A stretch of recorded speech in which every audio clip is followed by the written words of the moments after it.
রংপুর অঞ্চলে দিনকে দিন বাড়ছে পান চাষ। লাভজনক হওয়ায় চাষে আগ্রহ বাড়ছে কৃষকের। পান চাষে খরচ কম ও আয় বেশি হওয়ায় অনেকের জীবনযাত্রার মান উন্নত হয়েছে। চাহিদা থাকায় রংপুর অঞ্চল এখন পানের কোটি টাকার বাজার। রেজাউল করিম মানিকের রিপোর্টে বিস্তারিত। বন্যামুক্ত দোআঁশ এঁটেল জমি ও ছায়াযুক্ত নাতিশীতোষ্ণ আবহাওয়ার কারণে রংপুরের তারাগঞ্জ ও পীরগঞ্জের পাঁচগাছি ইউনিয়ন বর্তমানে পানের জন্য সুপরিচিত। ইউনিয়ন জুড়ে একসময় ধান ক্ষেত ছিল, এখন ওই ইউনিয়ন জুড়ে যতদূর চোখ যায় পানের বরস আর বরস। যারা একসময় অন্যের জমিতে কাজ করতেন তারা এখন নিজেদের বাড়ির সামনে পরিত্যক্ত জায়গায় পান চাষ করে অনেক কৃষকের ঘুরেছে ভাগ্যের চাকা। আমার মতো কৃষক এখানে অনেক আছে, ঠিক।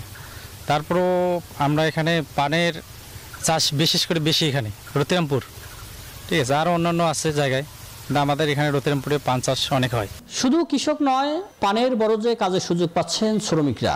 তারা বলছেন পান 12 মাসই ফসল হওয়ায় বছর জুড়ে হচ্ছে কর্মসংস্থান। আমার ভাইয়ের পান ক্ষেত, আমি এই ক্ষেতে কাজ করি। পান ক্ষেতে খুব উন্নতি হয়, পান ক্ষেতের টাকা আছে। আমরা পান খেতে সারা জীবনের জন্য কর্ম করি। যে ভাইয়ের বড়েতে আসছি, যে কোনো ভাইয়ের বড়েতে আমরা বান্ডেল থাকলে প্রতি সেনমানিতে টাকা বাঁচবে। বিকাশ সেনমানি বান্ডেল কিনে জিতুন প্রতি লেনদেনে। কর্ম করি, খাই। এই বড়েতে লাভবান আছে, আমারও লাভ আছে। এই পান ক্ষেত যদি না থাকে তা আমরা কর্ম করবো কোথায়?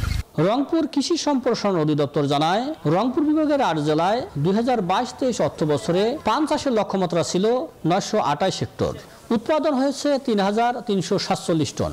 2024-25 অর্থ বছরে উৎপাদনের লক্ষ্যমাত্রা ছিল 1036 হেক্টর ও উৎপাদন হয়েছে 1850 টন। হেক্টর প্রতি গড় উৎপাদন হয়েছে প্রায় 10.5 টন। রংপুর জেলায় পান চাষের আওতায় প্রায় 295 হেক্টর জমি রয়েছে এবং এই জমিগুলো থেকে খুব সার্থকভাবে পান উৎপাদন হচ্ছে এবং পানের চাষ ব্যাপক। কৃষি সম্প্রসারণ অধিদপ্তরের পক্ষ থেকে আমরা কৃষকদেরকে এই পান চাষের বিষয়ে কারিগরি পরামর্শ, বিশেষ করে সেখানে ম্যানেজমেন্ট, সার, পানি, রোগ পোকা দমন, এগুলো বিষয়ে আমরা পরামর্শ প্রতিনিয়তই দিয়ে যাচ্ছি।